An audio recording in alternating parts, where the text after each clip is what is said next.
So I'm going to speak to you today as a medical oncologist, and I can already tell you're a lovely audience because it's very common you introduce yourself as a medical oncologist and you get booed because my my profession has a little bit of a PR problem, shall we say. And if in person people will give you their feedback, they will really tell you what they think about you online. And there's a little experiment I've done which is very distressing to me, which is I went to Google and I just typed in oncologists are. And Google does this thing where it will auto-complete your sentence for you. So the first thing that Google says when you type in oncologists are is it says oncologists are murderers, okay? Yes. The second thing it says is oncologists are poisoners.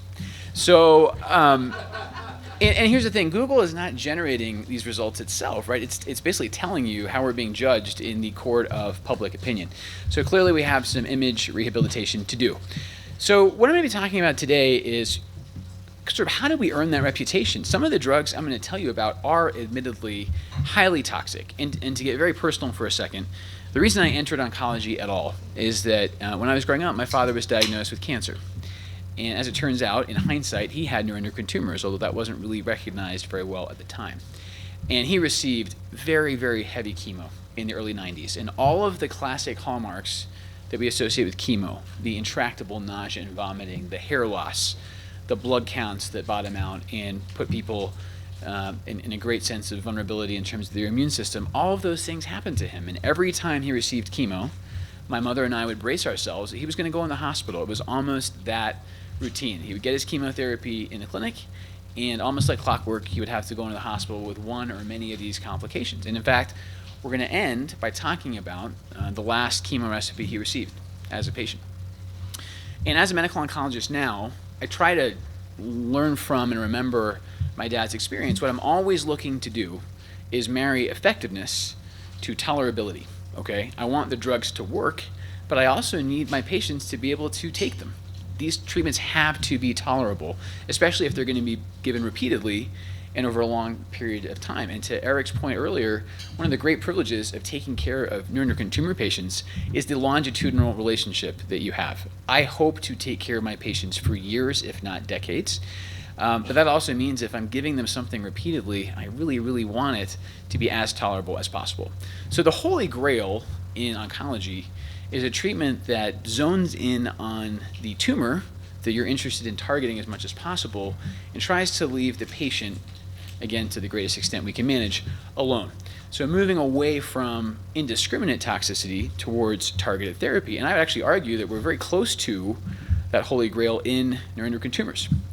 So this sort of creepy radioactive owl is a mascot for Lutathera. And I'm sure many of you in this room have either heard about or even gone through PRRT. We're going to have some dedicated talks this afternoon from experts on nuclear medicine about what exactly this is. But basically, this is a very new and exciting technology that exploits something we've known for a very long time, which is that neuroendocrine tumors have, thankfully, an Achilles heel.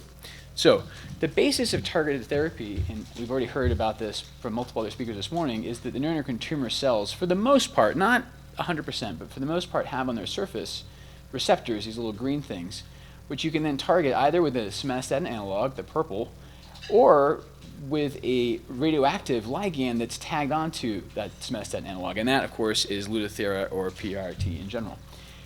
What's really interesting to me, if I'm interested in minimizing off-target toxicity, is that actually somatostatin receptors are found on multiple tumors throughout the body.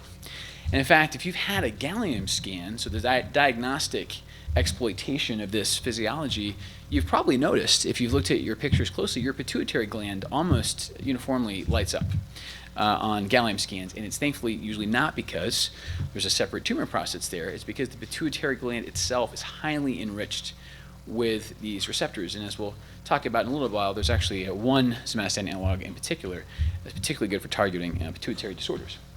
Regardless, this is the reason that somatostatin analogs are great, but they do have off-target toxicities, as many of you in this room know, and that goes a lot beyond just soreness at the injection site.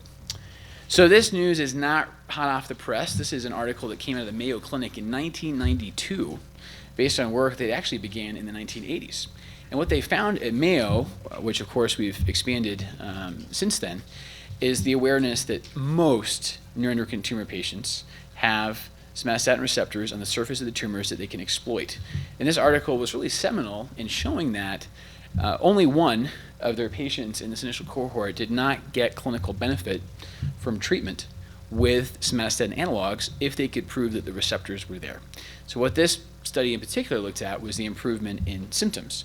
What they actually found in the years to follow was that you also got benefit in suppressing growth. So first we learned quality of life benefit, symptom control, and then we learned actually you can basically put these tumors into, at least for a period of time, a sense of stasis. And I love the way that Eric wrote down the etymology of somatostatin. So body stop, right? What you're trying to do is arrest growth by using this master suppressive hormone from the gut.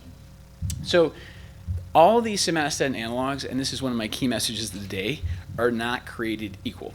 All right, I actually see a lot of misunderstanding, sometimes among clinicians, especially among insurance companies, who will treat these drugs as readily interchangeable. In fact, sometimes they'll set up their formulary and only allow, say, Sandostatin LAR, and not allow Somatuline. And I'll hopefully convince you that these drugs are quite different, need to be thought of differently. So if you've received an intravenous infusion of octreotide, as Eric was also mentioning, can be indicated for carcinoid crisis, you've received this form of somatostatin, which is 14 amino acids long, but has an incredibly short half-life. It really only lasts in your circulation for a matter of minutes. That's why you need it as a continuous infusion. Now, those of you that have had long-acting depot injections have been receiving drugs that essentially chop off this end of the amino acid and then add on different moieties on the ends to make them more stable and longer lasting.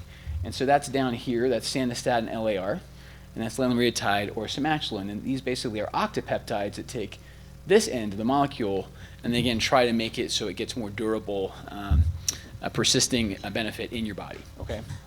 One other thing I'll point out to you is there's lots of somatostatin receptors in your body, all these different types. The ones that are classically targeted the best by both Sandostatin and lanreotide are the type 2 receptors, whereas pasireotide down here goes after somatostatin receptor type 5. So I would be surprised actually if anyone in this room has received pasireotide for neuroendocrine tumor management. It is FDA indicated in this country, but only for 2 indications, Cushing's disease and acromegaly, which are both disorders that stem from the pituitary gland. And again, that's highly enriched with this particular receptor. So again, not all of these drugs are created equal. You have to think about what receptor are they targeting. The other thing to point out is, well, if this is the target we're going after, different neuroendocrine tumors have different proportions of these receptors on their surface. The common denominator, again, is usually the type 2 receptor, but you'll notice, for instance, that gastrinomas have nearly twice the prevalence of the type 5 receptor as the non-functioning pancreatic neuroendocrine tumors. So a really thoughtful medical oncologist is thinking not just about you, most importantly, but also about what tumor type do you have. And as we've sort of learned throughout the day, this gets very, very nuanced indeed. You really have to pick the drug that matches the patient and their tumor best. So I'm going to walk you through a little bit about the trials that got Sandostatin and lanreotide approved in this country. And again, the key message is this is not going to be an apples and apples comparison. There has never been, and I don't think ever will be, a head-to-head study of these 2 drugs. And the way that they got to market was actually quite different. So this is the PROMID trial. This came out in 2009. These were published. And basically what this looked at was, okay, so let's take patients who have midgut tumors who have not been treated yet, okay? And what happens if we don't do anything? What if we just put them on placebo? And that's actually this line here. And what this is showing you, this is time, and this is the percentage of patients that are yet to experience tumor growth. And as you can see on placebo, basically by the 6-month mark, about half the patients had experienced growth. Okay, so this is a sugar pill, a sham control, versus the real shot. So Sandostatin LAR showed more than a doubling of stable time. Okay, that's basically what it showed. So the average length of time it took for tumors to grow went from 6 months to over a year, 14 months. That was very encouraging. That got Sandostatin LAR approved. Somatuline actually asked a slightly different question. So this actually was also, in my mind, a little bit more inclusive in the patients it allowed on study. So again, this enrolled patients with neuroendocrine tumors, but not just midgut. This actually included other sites, including pancreas, okay? What it's asking is, over time, what are the percentage of patients that are alive without growth? This is a very subtly different metric. And on this trial, patients received lanreotide for just a hair under 2 years. And at the end of that 2-year mark, the investigators had a nice problem to have, which is that more than half of the patients receiving lanreotide were still alive and had not experienced any growth. So they actually didn't know the median, the average length of time it took to progression, by the time the trial ended, and they had to update that later on. So again, this is an ethical way to do a study. If you've gotten to the end of your trial period and the majority of your patients are doing well, you basically announce to the world what you found so far, and then you update the results later on so everyone can start getting benefit, okay? Because lanreotide, because this trial, the pNET trial, allowed more tumor types to be enrolled than just midgut, we actually get a little bit of signal based on anatomic subgroup. So here, you find that the pancreas patients actually don't get quite as much benefit as the midgut patients. The way this works is this line here in the middle of this forest plot, the farther you are to the left, the more benefit you're getting from lanreotide. So the midgut patients actually got a little bit more benefit than the pancreas or the hindgut, who may have been a little bit limited by the fact there weren't too many of those, okay? The final analysis of pNET just came back a couple years ago. So again, they allowed the patients to continue to be followed even after that almost 2-year study period. And what they found was really unheard of numbers. So with the midgut tumors, you basically got 5 years, 61 months of disease stability on lanreotide. And then the pancreas folks had essentially half that amount of time with stability at just around 30 months. What was really interesting also is this trial showed you can be on Somatostatin and cross over to lanreotide. And if you'd had that previous therapy, you still got about 30 months of stability. So I think this is a really interesting trial, the way it's been followed over time and then broken down into these subgroups. So again, I don't think of these two agents as interchangeable at all. I think that the studies were done differently. And the last thing I'll say is, and many of you in this room can attest to this, the injections ought to feel a little bit different too. So Somatostatin LAR has to get to muscle for it to work effectively. You need a depot in the gluteus muscle. Whereas lanreotide, I know it's no fun to get, but it doesn't have to go quite as deep. It's supposed to go into the deep subcutaneous area, so the fat underneath the skin. And what's really fascinating to me is actually I think there's variation in how these work depending on gender. So I promise you this is not a sexist statement, this is just anatomy. So the muscle fat distribution in men and women is different.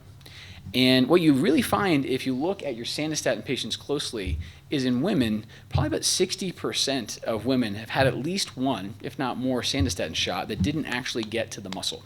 And you can see this on scan. So Eric was talking earlier about what you learn from imaging. You can be doing scans to look at how someone's disease is being controlled. You can also find these injection site granulomas. And so you can actually see sometimes where the injection went. And again, in over half the female patients I've studied, they've had at least one Somatostatin shot that did not go to the right place. So that month, you did not get, in my mind, an effective dose. And that was not good bang for your buck. And as you know, that buck is actually several, thousands of dollars. So it really matters, I think, that you consider all these factors, including gender, actually, when you're picking one shot over the other. Okay, so now let's move to actual chemotherapy. And again, this is where I developed, my profession developed a bad reputation. What I want you to hear today is that actually we've made a lot of progress in making the toxicities less and the selection of patients who get chemo more discriminating. So I'm going to talk about these agents in particular. Chemo is actually a very broad term. It means any drug that's targeting cells that are proliferating faster than normal. So this is actually not an exhaustive list of the chemo you can use in NETs, but this is the ones I think that are most important to talk about. The other thing I want to show to you is the amount of progress that's been made just in the last decade, okay? So this is new drug approvals over time, and you'll notice the scale at the top is not strictly linear. So it starts back here at 1970, and you can see that there were approvals way back in 1975 of a very old school chemo agent, streptozocin. And then we started getting some more progress in the 80s and in 2005. And then look here, in 2011, all of a sudden we get 2 new drugs. And I actually remember the very day that these two drugs got approved, I was still in my fellowship at Mayo Clinic, and I had these very serious and reserved attendings, my faculty, high-fiving each other because these two drugs came out. And I was like, wow, these guys are excited. Something is happening here. And it was because of this. So there was a single day in February of 2011 that both of these papers came out at the same time in the New England Journal of Medicine, which is like our gold standard publication. So if something is getting published in the New England Journal, it is a reason to pay attention. And those two drugs were sunitinib and everolimus. Okay, so what sunitinib was looking at was the effectiveness in pancreatic neuroendocrine tumors. So both of these studies enrolled people who had growth in their pNETs in the 12 months before that they entered study. And again, this was a placebo-controlled trial. So half the patients here were getting basically a sugar pill, and the other half were getting this drug sunitinib, which is a 37.5 milligram daily oral dosage. So one thing to note, all chemo is not intravenous. That's one myth we can also dispel. These are technically chemo drugs that are being taken at home. There's good things and bad things about that. The part I don't like, the part I do like is the convenience. The part I don't like is that then sometimes patients are left and their caregivers are left managing a fairly considerable number of side effects at home, and they can feel as if they're alone in doing that. I actually think oral therapy really needs to be given under the management of an oncologist. And as Eric was saying earlier regarding postoperative management, it's really important if you're on these drugs that you maintain an open line of communication with the doctor who's giving them to you. Regardless, we'll get to the toxicities in a second. This was actually quite effective, both in showing a benefit in progression-free survival, but then also, at least at this point, a benefit in overall survival. So patients who were receiving sunitinib appeared to live longer. Now, real quick thing about ethics of clinical trials. If you have put people on placebo, and then you find that the drug that you're really testing has benefit, it is unethical to deprive the people who have been on the placebo control arm. You can't prevent them from receiving the drug that you now know works. And so they actually allowed the patients who had been receiving placebo to cross over and receive sunitinib. Okay, that's great for those patients, but what ends up happening is you actually lose the gap in these survival curves. And so in the final analysis, the survival benefit appears to go away. But at this point, you can actually see that there is a separation in the curves. The other thing you can see down here, this is what's called a waterfall plot. And the way this works is they look at how much the patient's tumor sizes changed from baseline to when they were on sunitinib. What was the maximum response? And basically the way this works is you want as many of the lines to go down here as possible. And this cutoff here is a 30% reduction in size, okay? So this actually showed also that sunitinib versus placebo was much more likely to induce response. One other quick comment here. Notice that some of the folks on placebo had response too, okay? This means we do need to be very careful sometimes in how we interpret scans.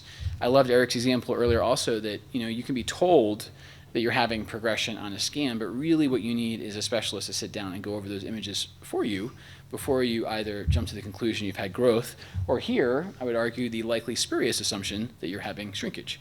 So we have to take all these things with a grain of salt. So sunitinib was a very nice efficacy signal that this drug worked in pNETs. Sort of the other drug that was being released at the same time, everolimus, went on to be studied beyond the pNET population.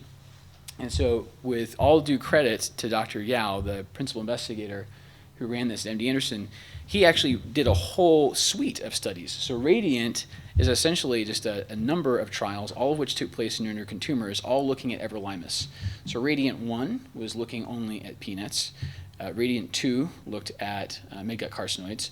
RADIANT 3 went back to pNETs, and RADIANT 4 actually encompassed all of these different sites. So here you could have either a net of GI or lung origin. And I know there's going to be a breakout session at lunch to talk about lung nets. So again, the way this worked was placebo control, so everolimus versus a placebo. And what they were most interested in was if there was any survival signal. First, progression-free survival. Again, this trial, because of crossover, did not show an overall survival benefit. So they did indeed find that if you were on this drug daily, this is 10 milligrams, you take it every day, it really seemed to slow down tumors and confer some progression-free survival benefit about half the time, okay, versus placebo. What's discouraging about these graphs to me, though, is that if this is time here, you notice that this is not working indefinitely. There is a finite benefit to how long these drugs can work. There's also a side effect profile. So both of these drugs I've mentioned, both sunitinib and everolimus, are known to have some toxicities. Just because they're pills does not make them entirely benign. So sunitinib, for instance, can have an effect on your skin. Quite commonly, it can cause diarrhea, which I know might already be an issue. Everolimus is actually very prevalent in the breast cancer population. It's a pill we use in breast cancer too. It's actually quite common for causing mouth sores, and it can also cause a fairly nasty rash. So I'm not saying that these pills, again, are to be taken lightly, far from it, but they do have a role to play at least in stabilizing disease. I would not present either of these as a cure, as we heard also from Dr. Liu earlier. The editorial from the New England Journal on that fateful day back in February 2011 actually foresaw that we should be guarded in our optimism about these agents. It predicted that while the ethically sound design of the trials was great, that the overall survival benefit would be lost when these patients crossed over from placebo. And then finally it asked the very prescient question, how are we going to figure out how to use these drugs? Are we going to use them together? Are we going to use them in sequence? And really the conclusion that we've come to 8 years later is that it's okay to use these drugs in sequence, but you really do have to be careful in the patients that you pick. And also the really big disruptor in the space, as we all know, has been PRRT. Okay, this trial was done these trials were done years before PRRT was widely available in the United States, and I think it's really thrown off the whole sequence of therapy. So these drugs exist, they're there, but I don't think any of us would these days necessarily jump to them as first line or second line right after analog. So there are a lot of therapeutic considerations to be taken here. The one I'm about to jump to, as Eric mentioned earlier, is grade. So of all the things that you probably should know about your neuroendocrine tumor, I would encourage you to know how fast or slow it's growing. And the number that's actually really helpful there is this Ki-67 index. You might have heard about that. Somewhere in your pathology report, often as an addendum, you should find this number. It'll say Ki-67, it'll sometimes say proliferative index, and it'll be a percentage. And it's essentially the number of your cells that are growing at any one point in time. And the faster these things grow, the more aggressive they become, but the more likely they are to respond to chemo. Chemo, as sort of a blanket statement, is more likely to work in rapidly growing tumors than it is in sort of hibernating dormant tumors. And so as the Ki-67 climbs, chemo plays more and more of a role, okay? In both of the somatostatin analog trials I showed you earlier, none of them enrolled patients whose Ki-67 was above 10%. Okay, the sandostatin trial didn't enroll people whose Ki-67 was above 2%. So you have to take all this somatostatin analog therapy trials in a very indolent population and then think about chemo in patients that have faster growing disease. So I'm just going to close by talking about some of the recent chemo advances, and then we'll move to our Q&A. Some of you probably know or have taken CAP-TEM, which is a 2-drug oral chemo combination. The CAP stands for capecitabine, a drug commonly used in colon cancer, and temozolomide is the TEM, and that's actually a drug that made its name in brain cancer, so 2 very different indications. Really quickly, the reason they work together, temozolomide damages the DNA, and capecitabine is an extra letter in DNA that's not normally there. So we heard earlier that normal DNA should have 4 letters in it, A, C, G, and T. That's Gattaca, right? The capecitabine is the letter U. So what happens is the temozolomide damages the DNA of the tumor, and the capecitabine introduces this extra letter. And this combination was studied, and these results were presented not very long ago. In fact, at our biggest annual meeting, they were presented last year. And again, it showed that versus temozolomide alone, taking capecitabine as well actually dramatically improved how effective these pills were. So it's a case of they're being better together than either one alone.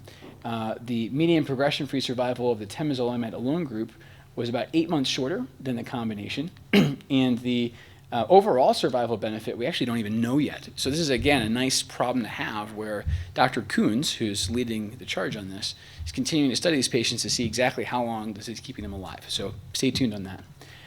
I'm going to close with platinum-based chemo. This is the chemotherapy that my dad received, and so I can't show you this without it being kind of sort of personally evocative for me. And these survival curves are extremely sobering. So again, these patients have very, very fast-growing tumors, and so the tumors themselves are quite threatening. And what we found in this trial is that there's more benefit to using this sort of heavy-handed IV chemotherapy if your Ki-67 is above 55%. So now we're talking about more than half your cells are replicating at any given time. This is not a slow burn. This is a tumor that is on fire, okay? And the survival gap here shows you that the faster growing tumors get more benefit than the slower growing tumors. But what's so sobering, and again, this is personal for me, is virtually no one is alive at 5 years. Okay, the survival curve essentially goes to 0. And that just shows you, I think, how aggressive tumors that are growing this fast can be. So in the whole spectrum of neuroendocrine tumors, we deal with some of the slowest growing tumors that we encounter in oncology, but also some incredibly fast growing and aggressive tumors too. This chemo recipe that's being studied here is what we also use in small cell lung cancer, which is quite possibly the most aggressive form of lung cancer, and actually arguably a very aggressive neuroendocrine tumor of the lung. So in summary, we should exploit the presence of somatostatin receptors, both with somatostatin analogs and with the novelty of PRRT. I hope I've convinced you that the somatostatin analogs should not be thought of equally. I view them as quite different. And then these systemic therapies really need to be thought of carefully. You have to think about the patient and what they've been through before, what you think they can handle now. What is the growth rate of their tumor? What is the Ki-67? And keep in mind that can also change. If a tumor that has been very indolent all of a sudden shows rapid growth, you should actually rebiopsy and get a new Ki-67. And then what's the sequence? Really the biggest unknown right now is we have all of these options in front of us, most of which have emerged in the last decade, and we're still actually trying to figure out how to put them in the right order. The last thing I wanted to say is, and I think this is not a secret, so I'm a patient too. This year I celebrated the 2-year anniversary of my Whipple surgery on my pancreas. And I'm showing you this because this was from the morning of the operation. This is my wife, my caregiver, the real Dr. Lewis, okay? And I learned from this, what you've already told us, Eric, is that surgery, if you can go through a surgery and get durable benefit, that is of enormous meaning to the patient and their family. I have actually not yet needed any of the systemic therapies that I've told you about, but I know that I will at some point.